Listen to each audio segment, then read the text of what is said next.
All right, we are live. Hello, I'm here with Hello. Allison Crow, whose magic got this, I think made this work for me for the first time. So thank you. You're welcome.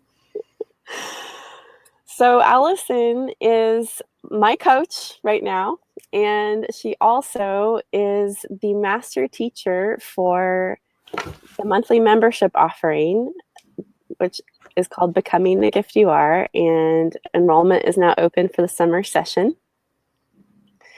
And this is so very special for me because I had this vision, and this is what Becoming the Gift You Are is a way to share the excellent teachers and guides that I have found and I have needed to survive. Like I've hit these rock bottom moments where I'm like, oh my God, I need so much help. And yet I need the best help. I need the people that guide me back to myself. Mm. And so this is why I work with Allison. And this is actually exactly what her class is about. And I don't know, I hesitate to say class, I guess, because it's more of an experience. We come together in this container with these intentions, and then we see what happens, which is actually exactly what we're doing today. So I had asked Allison if she would teach the June class, and that the theme for the month was about relating. And she right away said, yes, and it's got to be about relating to yourself.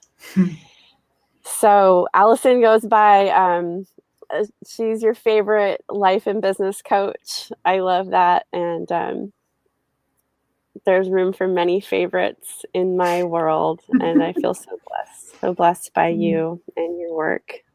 Thank you. Thank you Welcome. for having me.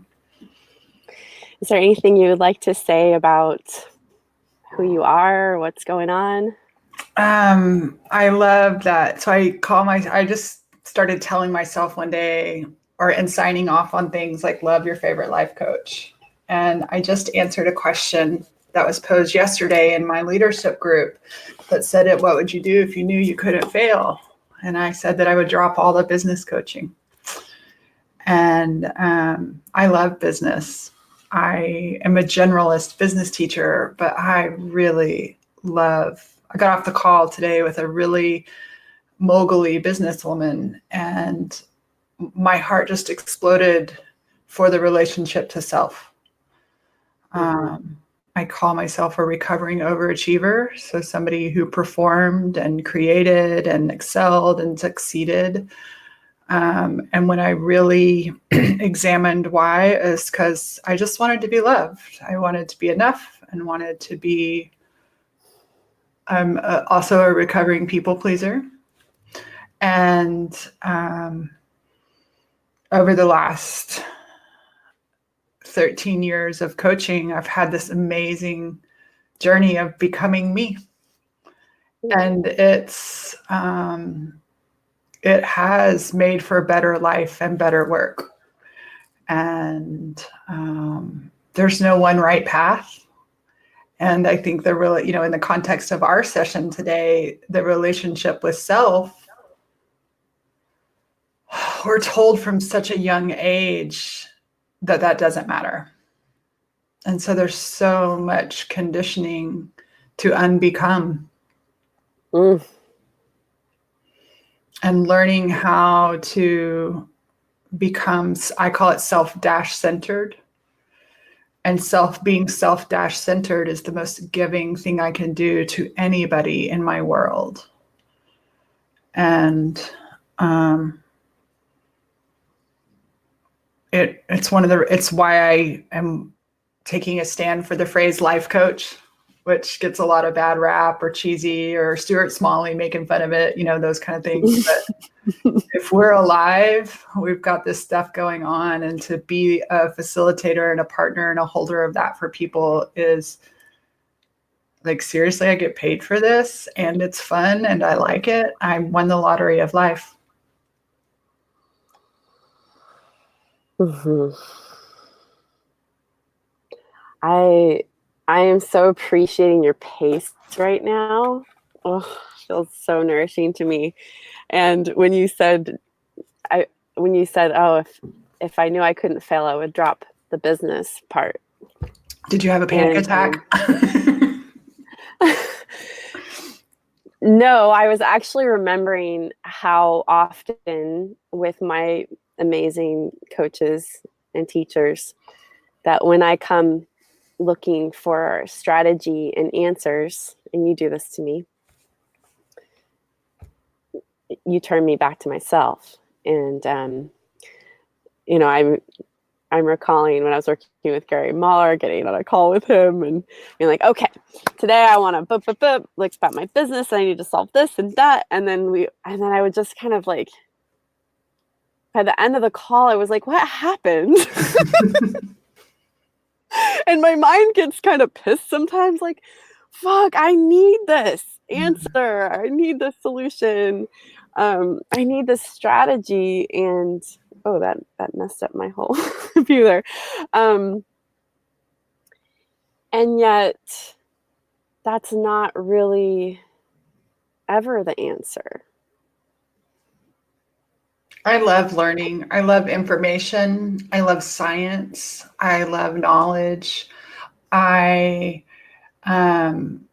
like to learn new skills. Like I like to learn the how to. I think it's super fun. And I have found as the student, I can outsource my discomfort by making myself think I need that. And I give away my power by forgetting that I'm resilient and resourceful. And I'm also learning to ask for help, right? Like you have been actually a good teacher of me asking for help and checking in, like, is this something I can self-reference or I can resource? Or is there something like I really could use some help with? And usually the help isn't the how-to. But as the teacher, it feels really good to have someone tell you you're so helpful and you're a good coach and you're all these other things. And it's really hard to say, well, what do you think? And it's really hard to let somebody sit in their not knowing. I'm not always the best at that because I love giving y'all an answer. Love giving my clients an answer. I love having the answer. I actually remember when I was an early computer user, and I remember people would come to me when I first started coaching and they would ask me all these questions. Sometimes it was about work, but sometimes they were like, Allison always knows the answer. And I had this secret little thing called Yahoo search. Google didn't exist yet. And I didn't tell anybody how, like I knew all this stuff. I didn't really know. I looked it up in a reference book. And it's kind of fun now because I'm never going to turn around to a client and say, Google that shit. But it's like, you can Google that shit. Let's go to what's really going on. And that requires of me as a teacher to trust my students, to trust my clients, and to see the greatness in them instead of what they're showing up with, which is not usually, when I show up that way, it's not my greatness. It's in my, I call it remembering and forgetting. Remembering who we be and forgetting who we be is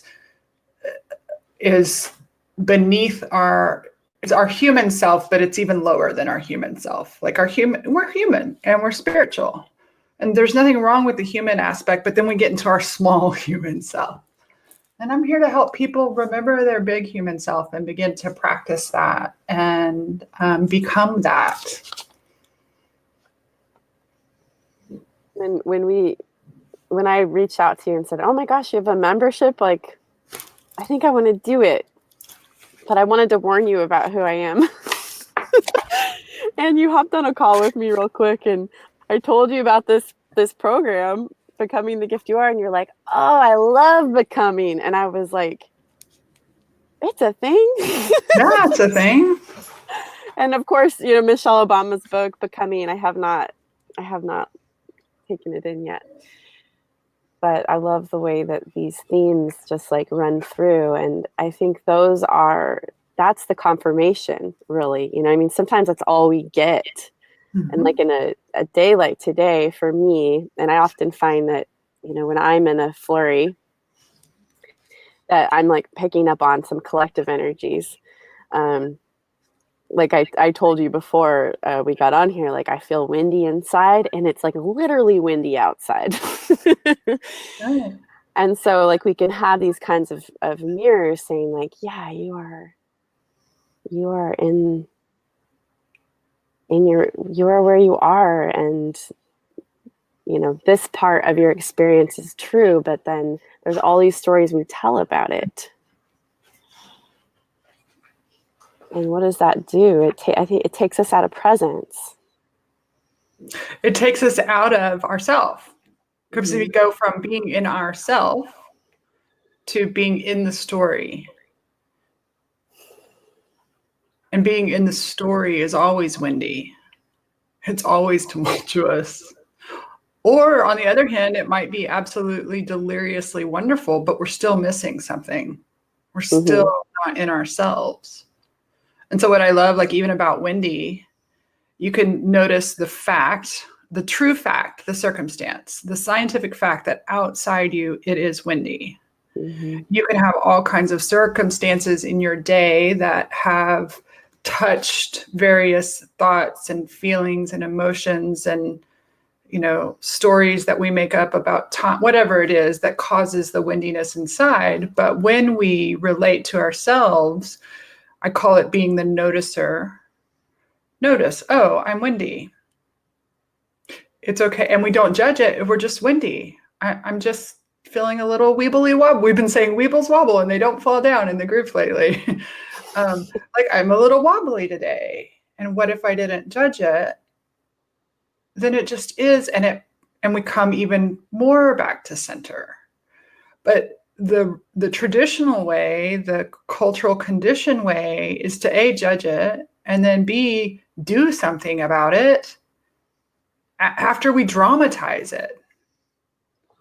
And then that we in the shame spiral, this, oh shit, the world, what is it? There was some, the sky is falling. Wasn't that a little tale when we were little? The sky is, the Chicken hint, Little. Chicken Little. Mm-hmm. Yes, the sky is falling, the sky. Like, isn't that funny? I hadn't even thought about Chicken Little since I was a nanny in college, right? But it's so true. The sky is falling, the sky is falling.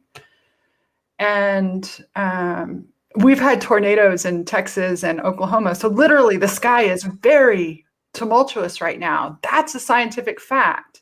But how I've been in a couple of tornadoes, and how you respond to the tornado can save your life or kill you.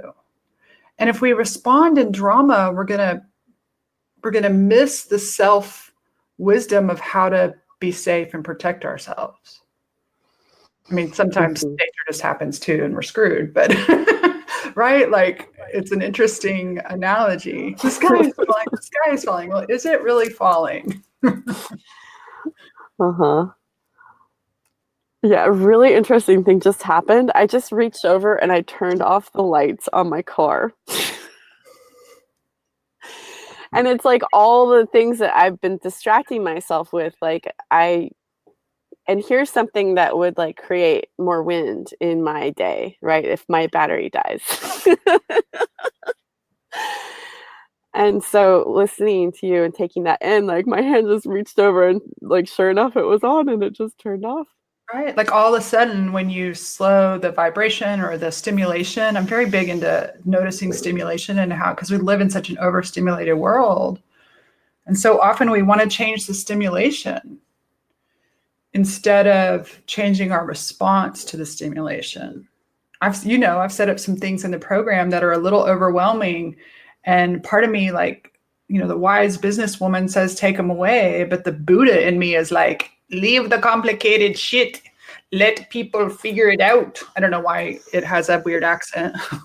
I love it. It is weird. But right, like, it's like, no, like, what if I don't have an ultimate answer for it, but I'm playing with both and I'm playing with, what good does it do to support and nurture my clients in this spa-like environment and then send them out into the overstimulated world? And what if I could find a bridge between those two and teach my clients how to be overstimulated and make a soul choice, a self choice that serves not only themselves, but serves anybody that comes in their orbit? Whoa. Yeah, that that is what this, well, I feel that as a big part of my purpose, and it's what this offering is about. And so years ago, I did a soul retrieval with my Reiki teacher, and she was like, "Oh, you don't need a soul retrieval. You're an incarnated angel." Mhm. I was like, I mean, at first it was like, "Oh, cool," and then I had this like big, like just like shattered my whole world. And so I've been in this inquiry, like, what does that even mean? What does that mean? And what came to me, I mean, it took me years to get to this, but it's really simple. It's just like, what is it to be like an earth angel, for instance, which I think we all are, really. And we're playing different roles in this becoming as humans and becoming with earth. And what I heard is that it's to be able to walk in all frequencies and hold your frequency. Mhm. And I'm just getting a sense of that as you're saying, like, you create the spa-like environment and then send people out into, you know, I used the to have a tornado. massage therapist that she was like, no, I come to your house and it's 2 hours long. And she goes, you have no business driving after a massage. Like that undoes all the work. And that's appropriate for a massage. And I think there's plenty of times when we do need that sacred space, that safe space, that we need the protection from the wind. Sometimes we need to soothe our physical nervous system before we can soothe our soulful nervous system, which is our thoughts. Right. And so, but that's what's so beautiful about learning to relate to self is we begin to know our true needs. We begin to recognize when a doctor questions us, we begin to recognize what's true for us. When when we're looking for a place to live, we can feel whether or not it's right for us, or we can trust our combination of intuitive gifts and logic. Like we're not throwing away logic and science, we're not throwing away rational thinking, but we're also bringing in sixth sensory and spiritual connected source living, earth angel. And we're not taught to practice that. We are taught from a very early age to be nice and to project. I had shared like the definition of projection from dictionary.com or something, and it showed up on my memories. And we are taught from a very young age to avoid the feeling by putting it on somebody else. And I've spent a lifetime doing that. Mm-hmm. And I'm so thankful someone one day just taught me Byron Katie's 4 steps in the turnaround. And I'm really kind of, I probably do a disservice to the work in the sense that I'll notice the feeling and I'll just go straight to the turnaround. But that helped me clean up a lot of like, my parents should do this. Oh, I should do this. My husband should do this. Oh, I'm the one. Like that's lacking in my life. And so like even today, I noticed that you were Wendy, and I talked with another gal today that was experiencing she was making a lot of choices, not out of overwhelm. She's not experiencing that, but out of obligation and overachieving and over pleasing. And I was like, I wonder if I got some of that going on. And it's so easy for me to see in my clients, but where am I, Wendy? Where am I not finding my center, even though it's windy around me? That feels powerful. Like that feels like, okay, it can be windy. I can even be windy, but that feels so much more powerful than being slapped in the face by the wind because I stuck it out there for it. Mm-hmm. Mm-hmm. And being like, the wind is doing this to me. Yes. Yeah, and that is, I mean, that's why I've invited you to share with my people, and I want to share you with my people, is that there is medicine in the projection. It's the mirror, right? And so like you want to be with like the people that you seek support with, you want them to be doing what you just said. Not like not projecting this like perfection of success and like these shoulds, like I think we can do that sometimes with the information we're learning about creation and about becoming, and they go, oh, well, like something's wrong, with me if I'm not projecting that kind of success. Does that make sense?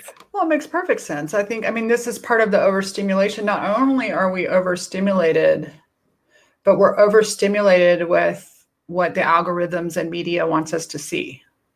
Mm-hmm. Like, we've really got to curate so for example, I'm really trying to cut way back on my news. I don't think I'll ever be somebody that won't be news, because I like to be informed and I actually care a lot about politics and stuff, but I also am really working to self-regulate so that I don't get sucked away by the drama of it. My business is mostly run on social media, and I'm not going anywhere. And so I've got to figure out how to be mindful. Otherwise I begin to allow it to abuse me. And we're only seeing, we're seeing all these commercials that we need this shit. And we're seeing what everybody wants to share, and we're not seeing the messy middle.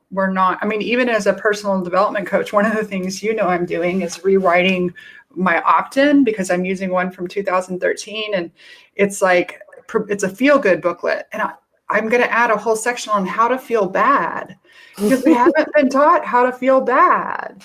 And I feel like just having that just feel good is a disservice. And for me, it was a bypass. Like, coaching and positivity and spirituality helped me depress down my feelings, until the day my depression and my chronic anxiety, like clinical chronic, diagnosed by a doctor at 24 and still experienced to this day, until they couldn't be pressed down anymore. And so they're going to erupt. How are they going to erupt? They're going to erupt in suicide or eating disorders or some kind of self-harm. They're going to erupt. And I happened to find art, which helped me to find a place to put my messiness. And art is such a great place, because we're all taught how. I remember as a kindergarten teacher, my co-teacher told this little boy, Rene used to always draw with turquoise. He loved his turquoise crayon. And I remember this other teacher I was a brand new teacher, and my co-teacher had been teaching for 30 years. And she was like, Rene, sunshines aren't turquoise. And I turned around to someone supposed to be my mentor, and I probably wasn't very polite about it. I was like, don't ever say that to a child, because, and I wasn't even in coaching in that world, but I was just aware of everything in his world is turquoise, and that's fucking beautiful. But that's what society does to us. It's not this way, it's that way, it's not this. So we're not taught within, as your parent, like, you've got to keep your daughter safe and emotionally safe, but you also want to help her be self-referencing. Like, when she's available, that as she begins to learn to walk and she falls on her butt, she's going to be fine. Right. But if she gets near a cliff, you're not going to let her go there. But we've gone to these extremes. And so I'm just babbling now. And that's the other thing too. It's like, oh, right. The expert says, oh, you don't ever babble, you're concise, whatever. And it's like, no, this is just the process of life. Sometimes it's a little wonky. It's wobbly. And sometimes we do fall down, and there is nothing wrong with it. I see you as such a leader of this kind of authenticity that you're talking about. And I'm curious, like, how do you choose, like, what level of sharing you do on what level of, because you share some really raw things publicly, and like even more raw things within our group. And I just watched Brene Brown's Netflix special, and it really hit me at the end. She said something like, she's talking about telling your story, but then she also said, but just dumping like everything out in the open or on whoever is not being authentic, or it's not telling your story. It's just bad boundaries. Right.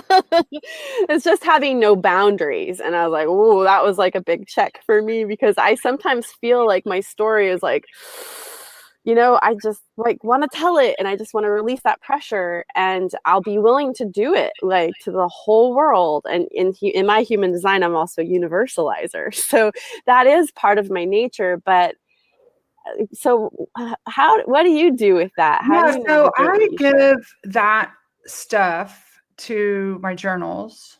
And by the time I share it with you, sometimes it's off the cuff, but I usually am not in a place of drama around it. I'm not like still in the shaking moment of it. I'm in the awareness of that Mm-hmm. feeling.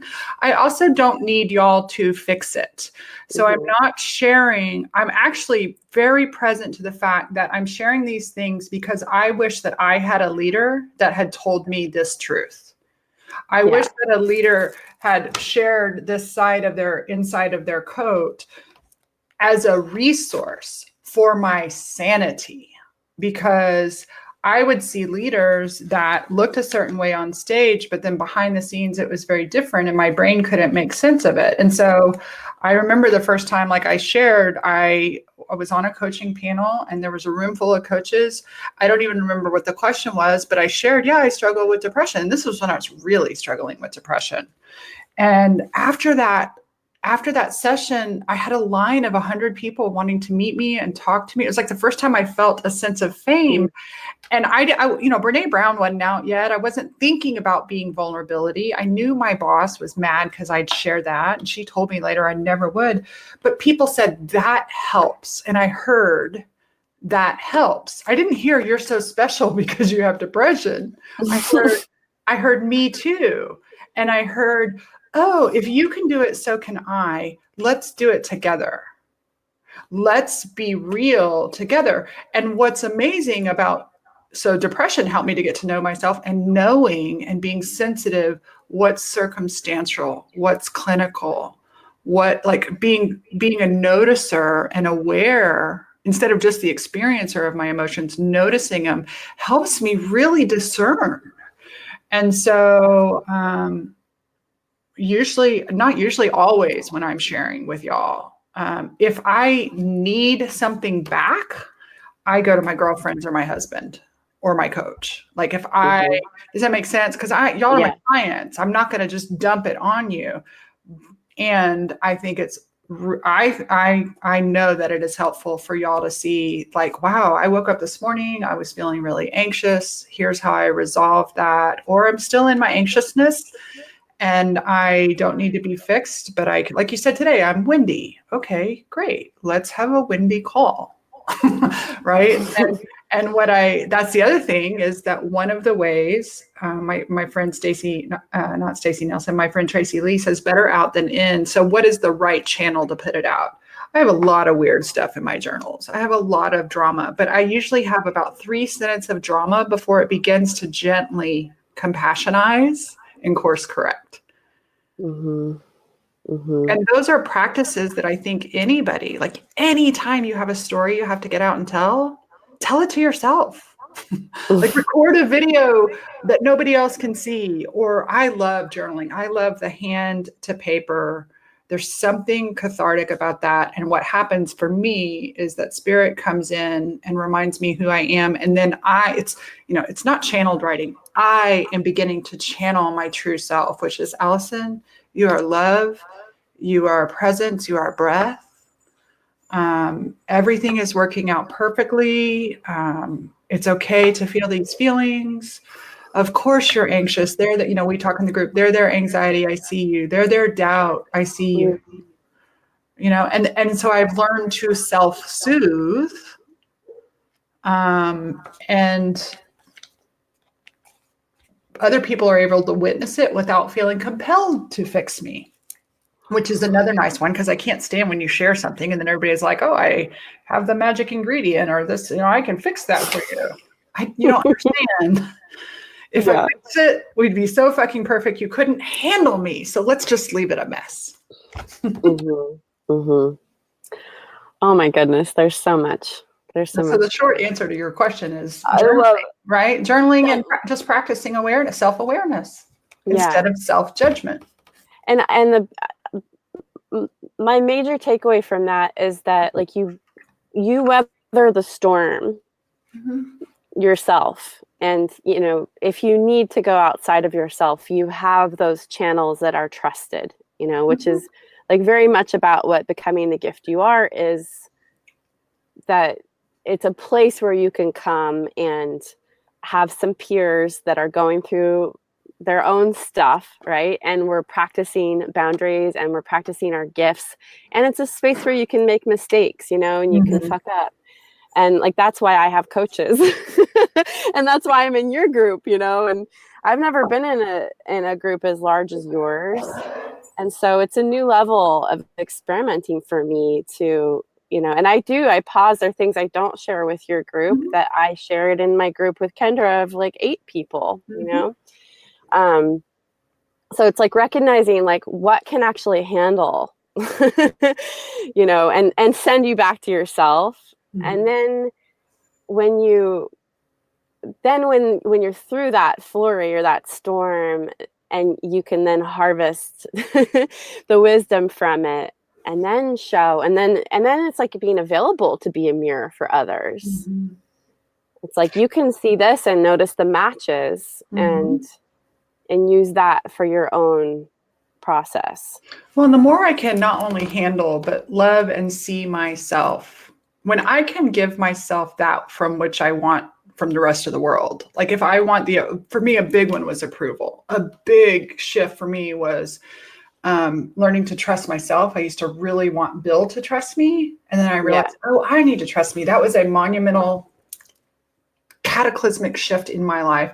And then the other one that was on the personal side, to need the man's trust and approval. But then on the business side, I've always had men who really saw and trusted me and treated me like that. I actually have not experienced the kind of feminine diminishment that sometimes women get. Most of the men pushed me up.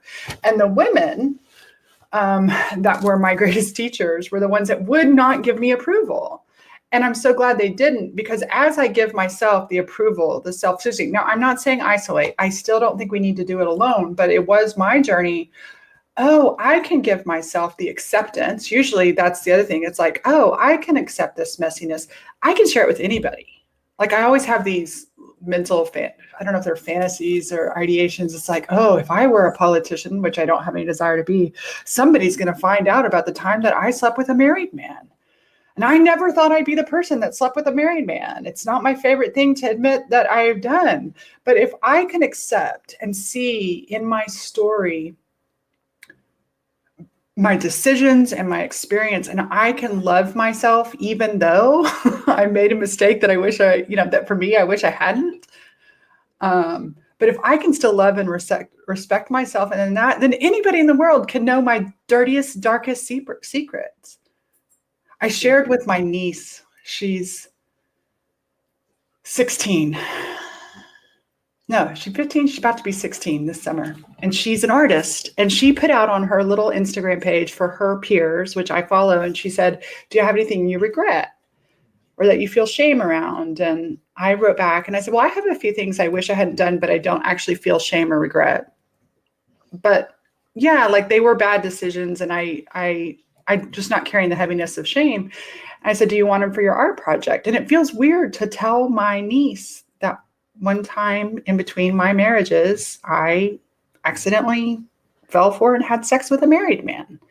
And I was one of those girls who was like super Christian and like that shit didn't go down. But that experience made me so much more compassionate and loving to see how those things can happen. Nobody wakes up and says, you know what? I think I'd like to fall for a married guy. Nobody does that, right? And so it gave me compassion. And I shared those things with my niece. And she was like, I think it's so cool that you told me these things. And I wasn't bragging. I was just like, these are the decisions. This is my story. And it's got a very neutral tone. And the way she received it was just as neutral as I gave it, only because I can come to peace with that story. Mm-hmm. So that I don't feel embarrassed. I don't feel embarrassed about the craziness of my family or what most people would call the skeletons in their closet or my own skeletons. I've shared with you guys some of my past rage stuff, but it's because I've learned to love that part of me. Like, oh, I see what that girl was wanting and needing. Of course she was screaming and yelling and throwing things at her husband. Mm-hmm. Mm-hmm. She also learned how to stop. because it wasn't wise to continue. This is just piercing me as well. I had this thought, oh my gosh, this is how I want people to be. And then I was like, oh, this is like the kind of people I want in my life. And then, oh, look, you're in my life. Sweet. And, and just today I have encountered people who I do not feel are at all taking any kind of self-responsibility. And so thank you for that. And I also I would love to reference some of your human design, if that's okay, just for our human design people. I'm still learning about it.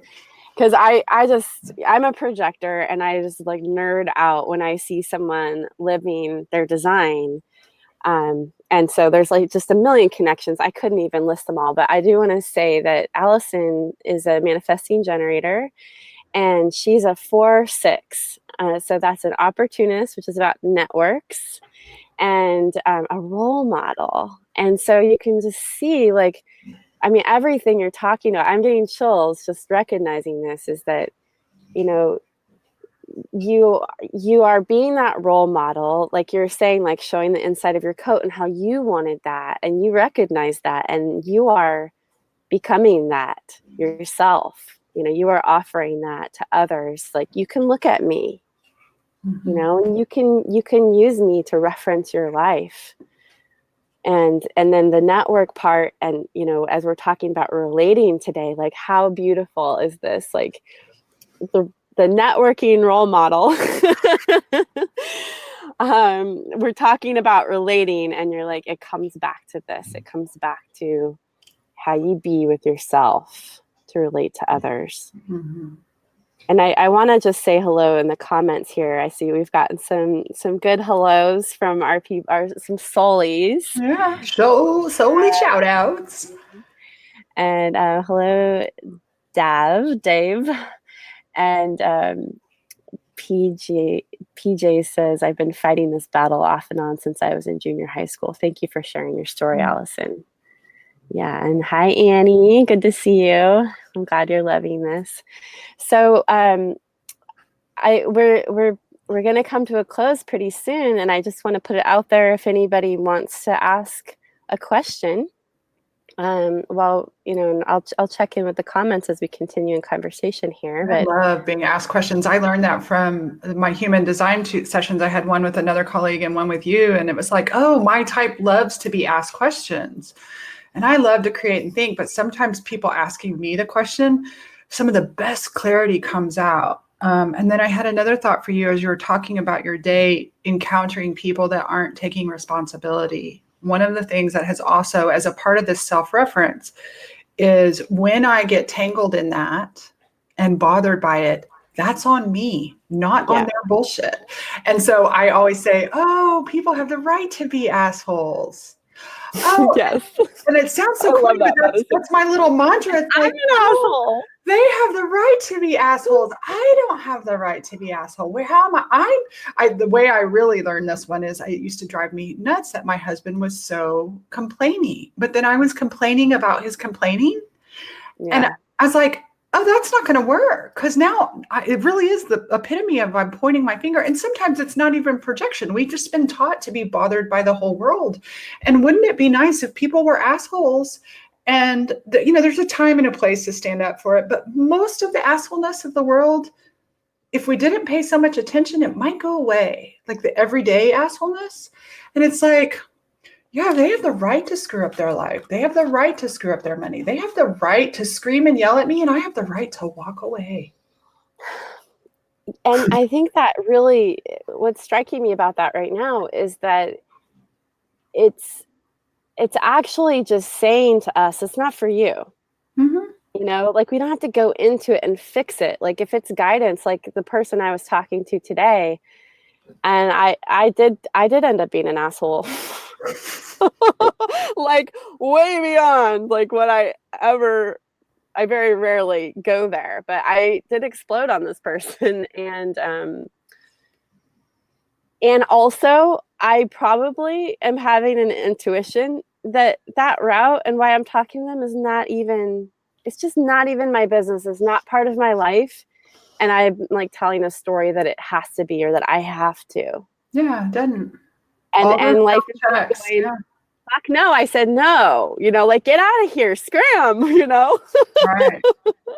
That's why I think it's so amazing. Like, can we open, like, we're either on or off, but people wonder, well, how do you get to knowing the on and off so quickly? How do you get to knowing your yes and no's? And I think that takes practice. And so when we can slow down and we can use our body, our intuition, and our minds together, and we begin to learn our own systems of self-trust, and that's how it ends up being, where you can really trust your gut. Or you go, oh, this is what I do when I'm bullshitting myself. And then but you're instead of going, oh, I did it again, because that energy doesn't help. And so these practices of this self-relating in the context, not in a closet all by yourself, but in the everyday world, of course, every once in a while. I mean, just a couple of weeks ago, I was driving somewhere. I did the same drive 2 nights in a row at the same time. One time I wasn't running late, and the other time I was running late. And the time I was running late, I don't mean to make light of anybody who's doing with this, but in my mind, I have never considered suicide. I've never thought it would be better to be dead. And with all my emotional difficulties, that wasn't what I had experienced. But for the first time, I really believed that thought. And I remember thinking, that is so weird that I believed it, but it gave me multiply it 3,000 times for somebody who does deal with that. But I lost my shit in that car all by myself because of traffic. The only person that was miserable was me. Mm-hmm. The only person affected was me. But if I had people in my car, they would have been miserable because I was miserable. How is that helping anything? So at this point, I find it comical. I'm wondering if, PJ, if this is answering your question. She's saying, what is your advice for healing from depression? And more specifically, how do you regain the motivation and confidence that depression steals from you? Yes. Okay. So I am not a doctor, but let me just answer this as a fellow sister with depression. Number one, I'm on meds. I take Cymbalta, and I've tried to go off 3 times with my doctor. And we just decided the last time to stay on. I am in regular coach. I'm not in therapy right now, but I am in regular coaching, and I have ways to process. The biggest thing I learned that was helpful for me, and I happened to do it through intuitive art process with Chris Seidel. I did not know this would, quote, heal me of my depression, was learning how to express and feel whatever came up. Mm-hmm. So learning how not to outsource my discomfort, learning how not to outsource. I didn't know how to feel grief. I didn't know how to feel anger. I didn't know how to feel melancholy. I didn't know how to feel anxiety. And now I know how. What was interesting is the depression went away, but the anxiety went up. So think about it. Depression is the opposite of anxiety, but they also often come together. Yeah. Because depression is where we go flat, because it's easier to go flat than feel all the things. But what I love about anxiety is it's thought work and nervous system work. And so, number one, get professional help, just even if it's just talk therapy with somebody. And then expressive arts or journaling or finding a group of people that you can feel all your feelings with begins to, you realize it's safe to be angry. It's safe to feel shadow. Then you don't have to push it down, because when we do push it down, it pushes back up. And I think that's the flatness. I was experiencing the first depressive episode I have in almost a year last year, when I used to experience them regularly. And just by reaching out to one of my girlfriends, I just sent her a little video message and I said, I need to tell somebody. I don't need to be fixed. I just need to acknowledge I'm in a little bit of a depression rut. Thank you for listening. And then I actually heard, what if you put this online? And so I said, who are my other leaders and teachers that struggle with depression and anxiety? And I shared a post about it. And I wasn't like I need anything to fix. This is just something I deal with and I had managed. And I'm acknowledging to myself this is part of the human condition. And there are thousands upon thousands and thousands. Almost everybody I know in my circles deals with depression, anxiety, adrenal fatigue, burnout. And these are powerful people. And so what if we normalize it and get help? We get normalize and get help with our business. So those are the things that have worked for me. I highly, something that's a very affordable option is Chris Seidel occasionally does a painting with fire. Or there's tons of expressive arts teachers that she has trained that know how to, it's not a course for depression, but it is a course that teaches you to honor process. And sometimes these shadow feelings are a part of our process. And getting to do that through paint, instead of having to be perfect, for me, absolutely, I feel like an alcoholic in the sense that I don't ever want to say I'm fully healed, but I don't struggle with it like I used to. It shows up and I know how to love it. And I know how to go, oh, what is it I'm not feeling? And let that in. I have been learning that very deeply in the last 2 years, having my daughter and all the wild circumstances of my life. And I'm rather convinced that feeling is actually the thing. You know, it's like if we're longing for something and then we're disappointed or depressed that it's not in our life, it's actually the feeling of it that shows us how to be and how to receive that. Receive that longing or that desire, and then however that is going to manifest in our lives, we actually can't control that, and it's not always what we think. It usually isn't, but it's actually, that's the key, is the feeling of it. Right. Well, and it's so simple, you know, and it's not just the identifying of the feeling, but like, what does sadness feel like? What does anger? What are the sensations in the body? Is that? And we're not, I mean, you might be teaching your child, but most of us aren't taught at 1 year old or at 5 years old. What is the sensation? Like, oh, you're sad. Tell me about that in your body. What does it feel like? Oh, I'm hot in my chest and my tummy hurts and I feel like there's pain behind my eyes, whatever, right? We're not taught that. We're taught Sally shouldn't make you sad. And Sally gets the blame from very early on. And so I want to acknowledge PJ's second half. How do you regain the motivation and confidence?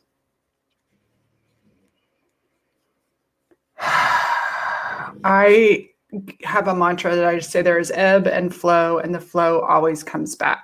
And when I resist the ebb, I also am pushing away the flow. So I have found that the sooner I allow myself to feel in my journal, with a friend, by myself, whatever it is, with my coaching groups, when I come out the other side of that, all the motivation is there waiting and the confidence is waiting. And actually, the more times I go through those cycle of being depressed, instead of doing nothing, which is what our nervous system says, lay here in bed and hide under the covers. Now, I'm not saying go run a marathon, but even sending a text to a friend that says, I'm really struggling with depression. Could you just listen to me for an hour or not? Can I just get it out of my system? And maybe you sob, or maybe you cry, or maybe you just intellectualize. And the next thing you know, you've cleansed. It's like a colonic. You've cleansed. And then it feels better. And you're like, oh, now I know my cycles. And so there is a remembering, PJ, when you're in that feeling like, and so probably even you now, if you're experiencing depression, have you ever had a time when you came out of the depression? You will always come out again if you give yourself a chance to, right? If you don't stop the journey's going to keep going. And so we just have to learn to trust and recognize our cycles, recognize what are the things. I've often found that even though I was described as clinically depressed, the clinical part came from the stress response in my body, which was overstimulated by the circumstance outside of my body. And mouth breathing doesn't help either. And this is where the logic part of the mind, like this is where the remembering can come in, you know, and recognizing those cycles and like, oh, you know what? I've been in a place like this before and it did end. And even like, this is what happened afterward, you know, that's like that beautiful I don't know, it's like an open sunny meadow after a storm, you know, like he's just like, oh, okay, like you get some rewards from that. Right. And yeah, sometimes these things are like, feel like they're one on top of the other, but you know, from being a birth worker, like it's like when you have a contraction right on top of the other, you still get this like minute or 30 seconds in between. And I've seen it, and so I know this is possible for all humans because I've seen women do it, is they go in and they rest deeply for like an eternity for 60 seconds. And they can actually fall asleep, literally fall asleep in a minute or 30 seconds to rest.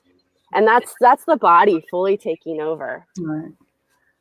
So my battery is low and we are close to the top of the hour. So I want to say that there's more of this and far more experiential with Allison as she is our June teacher in Becoming the Gift You Are. And I will post a link to apply for this. It's a monthly offering and enrollment is open. So it's not going to be open every month. And we have some other great teachers in the summer as well. Kendra Kunov and Nizarg, Nick Yell, who's an amazing human design teacher and reflector.